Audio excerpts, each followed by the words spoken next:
Diwata nag-file na kandidatura para sa 2025 elections. Binatikos ni Rendon Labrador. Ibigay po ba kayo ng Anli Pares sa Kamara? Mag-a-unli-rice tayo doon at free soft drinks pa. Pero bago ang lahat, kung ikaw ay bago sa aking channel, huwag kalimutan na mag-subscribe at i-click ang notification bell for more trending news. Si Diwata, na ang tunay na pangalan ay Dio Jarito Balbuena, ay isang Filipino internet personality, food vlogger, entrepreneur, at advocate para sa LGBTQ community. Noong 2016, naging viral sensation siya kasunod ng isang insidente sa isang police station kung saan nag-report siya ng mga kaibigan niya dahil sa paggamit ng droga. Ito ay humantong sa isang pisikal na alitan na nakakuha ng malaking atensyon ng media.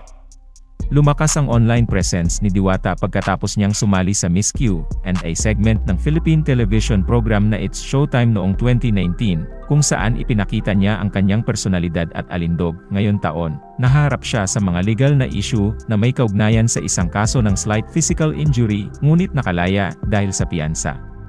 Inanunsyo rin niya na makakasama siya sa cast ng sikat na palabas na Batang Quiapo. Nakatanggap si Diwata ng pagkilala para sa kanyang impluwensya, na nanalo ng mga parangal tulad ng Most Sensational Media Personality of the Year at Social Media Influencer of the Year.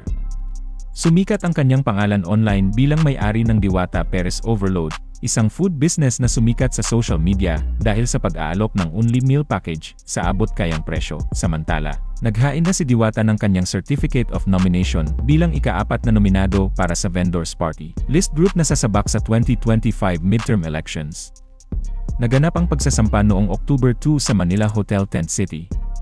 Layunin niyang isulong ang karapatan at kapakanan ng mga nagtitinda. Paliwanag ni Diwata, dedikado ang Vendors Party List na kumatawan sa mga Filipino vendors na madalas hindi pinapansin ang boses, lalo na ng gobyerno.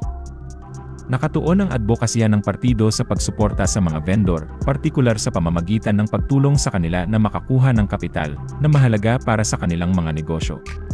Nagpahayag siya ng pag-asa na kung mahalal ang partido, matutugunan nila ang pag-aalalang ito. Bilang tugon, nagkomento si Rendon sa balita. Sinabing si Diwata ay maaaring nasa ilalim ng impresyon na ang kanyang tungkulin ay kasangkot sa pagluluto at pagbebenta ng Perez. Nagdududa siya kung lubos na nauunawaan ni Diwata ang mga responsibilidad ng kanyang pakikilahok sa politika, na nagsasabi na nag-aalala siya para sa kanya. Sambit ni Rendon, baka akala ni Diwata magluluto at magtitinda lang siya ng Perez. Pakitanong nga kung alam niya yang pinapasok niya. Nag-aalala ako para sa kanya. Ang komento ni Rendon ay umani ng iba't ibang reaksyon mula sa mga netizens. Ang ilan ay nang-aasar sa kanya tungkol sa dati niyang pakikipagkaibigan kay Diwata, na binanggit na bumisita pa siya sa paresan ni Diwata. Ang iba ay nakakatawang iminungkahi na si Rendon ay dapat tumakbo din sa isang posisyon na kumakatawan sa mga mahilig sa yilin, habang ang isang commenter ay nagbiro tungkol sa pagkakaiba ng presyo sa pagitan ng Perez at ng kanyang motivational rice kayo. Ano reaksyon niyo sa desisyon ni Diwata sa pumasok sa politika?